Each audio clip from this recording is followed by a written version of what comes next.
In this part of lecture, we shall be discussing a standard error of mean as a concept. It means what is the meaning of the standard error of mean as a concept, and in the process we shall quote H.M. Walker. H.M. Walker क्या कहते हैं इसको हम लोग देखेंगे. The standard deviation of the sampling distribution of the means of all the random samples of a given size which might be drawn from a given population is called the standard error of the mean. मतलब standard deviation किसका? Sampling distribution of means से related है, और जितने भी random samples हम लोगों ने पॉपुलेशन में से निकाले हैं, वो जब निकाल के उस पर हमने काम किया तो जो डिफरेंस आएगा, जो एरर आएगा, उसी को स्टैंडर्ड एरर नाम दिया. The standard error of any statistics, मतलब it is not true with respect to mean only, there may be an a standard error of standard deviation as well.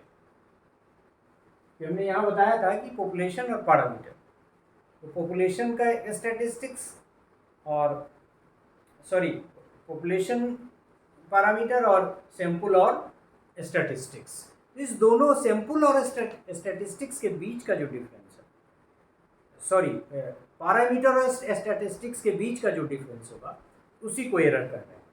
और वो that is not true with respect to mean only, it may be with other statistical measures like median and like mode you can say, and like standard deviation and like that. So the standard error of any statistics is a standard deviation of its sampling distribution.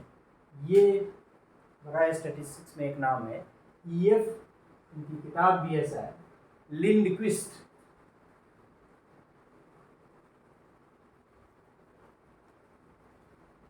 लिंडक्विस्ट क्या कहते हैं? Very simple, कि the standard error of any statistics is the standard deviation of its sampling distribution.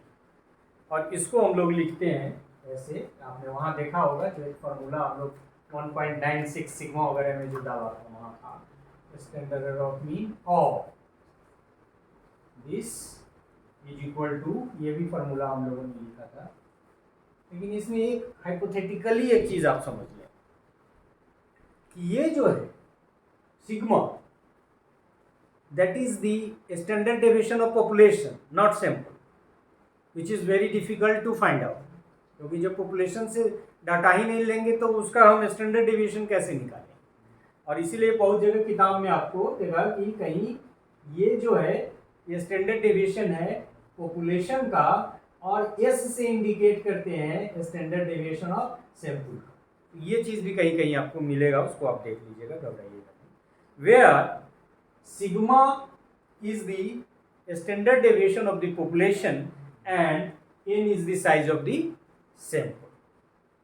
As, यहाँ से देखिए problem start हो, मतलब जो बातें हैं वो हमको समझ लेनी चाहिए. As we can not find standard deviation of population, क्योंकि जब निकालेंगे तो एस्टिमेट क्यों करेंगे, तो टोटल ही निकाल लेंगे. So as we can not find standard deviation of population, we use standard deviation of sample. Random sample SD standard deviation is slightly shorter than population SD. अमूमन ये ट्रेंड देखा गया है कि जो पॉपुलेशन का सैंपल है, ये स्टैंडर्ड डेविएशन है, यदि आप सैंपल से स्टैंडर्ड डेविएशन निकालते हैं तो उसका मान थोड़ा कम होता है. But this difference is not too much until और unless the size of the sample is not too small. हमने कहा ही कि दो चीज़ वहाँ हमने डिस्कस किया था कि दो चीज़ पे प्रभाव पड़ता है, एक तो स्टैंडर्ड डेविएशन का मान कितना है और दूसरा की साइज ऑफ द सैंपल कितना है. तो मतलब दोनों के बीच में डिफरेंस होगा, लेकिन ये डिफरेंस ग्रेजुअली कम होता चला जाएगा। ये डिफरेंस डिपेंड करता है साइज ऑफ द सैंपल, और यदि बहुत छोटा है तो थोड़ी कठिनाई होगी, तब स्टैंडर्ड एरर का मान ज़्यादा होगा। So random sample SD is slightly shorter than the population SD, but this distance is not too much until or unless the size of the sample is not too small. Post में है कि से less than 30। Generally जो statistics आप किताब में देखेंगे उसमें लेस देन 30 को ही छोटा सैंपल मानते हैं, but it depends on the nature of the research work, the accuracy of the research work. तो एक चीज़ ये हमने इसमें देखा। दूसरी बात, to correct this tendency of under estimation this sample S D is calculated by sigma x square upon, मतलब यदि साइज छोटा है तो उसमें यहाँ दूसरा आ गया, ये चीज़ यही है, लेकिन आपने वो तरीका देखा होगा अनग्रुप्ड रूप से जब हम निकालते थे x minus m is equal to x, ये तो सिग्मा एक्स स्क्वायर, और वैसे होता तो n लिखते, और जब छोटा है तो इसको n माइनस 1 करेंगे। दैन मतलब दैन भी यहाँ लिख देते हैं, then root under sigma x square upon n।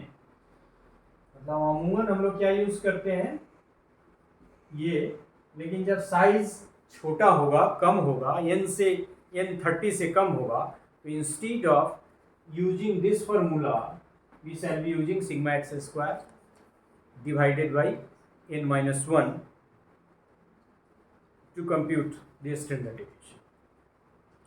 When n is less than 30, this correction be invariably used. Suggest करता है कि यूज कीजिए इसको। The standard error of mean varies, ये चीज देखिए, it has been taken from the book of Garrett। ये Garrett का कोट, जैसे यहाँ एक कोट है, गैरेट भी बड़ा नाम है स्टैटिस्टिक्स में, उनकी किताब है स्टैटिस्टिक्स की। तो Garrett, the standard error of mean varies directly with the size of samples. Directly का मतलब कि बढ़ेगा तो वो भी बढ़ेगा, मतलब साइज ऑफ सैंपल जैसे जैसे बढ़ेगा तो standard error of mean very करेगा, मतलब उसका मान कम होता चला। And inversely with the size of, sorry, the standard error of mean varies directly with the size of sample SD। इसको थोड़ा रिकरेक्ट कर दीजिए। The standard error of mean varies directly with the size of the sample standard deviation या SD and inversely with the size of m।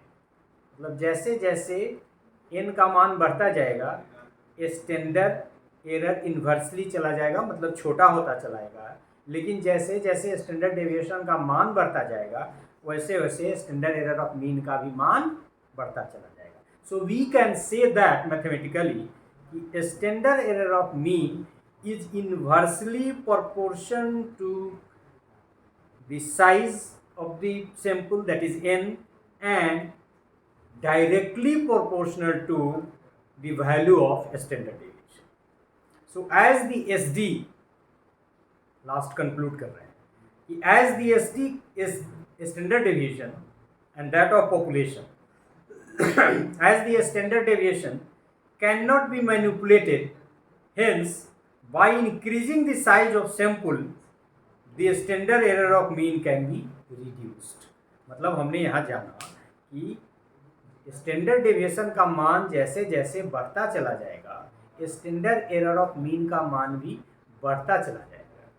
दूसरी बात कि जैसे जैसे n का साइज या सैंपल का साइज बढ़ता चला जाएगा स्टैंडर्ड एरर ऑफ मीन का मान घटता चला जाएगा। तो यहाँ ये कह रहा है कि चूंकि हम स्टैंडर्ड डेविएशन पे तो नियंत्रण नहीं कर सकते, लेकिन साइज पॉपुलेशन सैंपल का बढ़ा के हम स्टैंडर्ड एरर ऑफ मीन को कंट्रोल कर सकते हैं।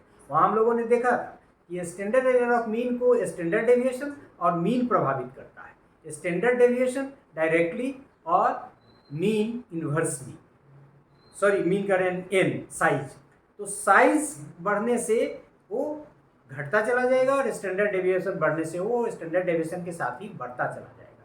चूंकि हम स्टैंडर्ड डेविएशन को कंट्रोल नहीं कर सकते हैं, तो हमारे पास एक ही उपाय बचता है कि in order to manage the value of standard error of mean, we should have a sample that is sufficiently large to estimate the population. So this is all about the concept of a standard error of mean. Now we shall be discussing other part. Thank you very much.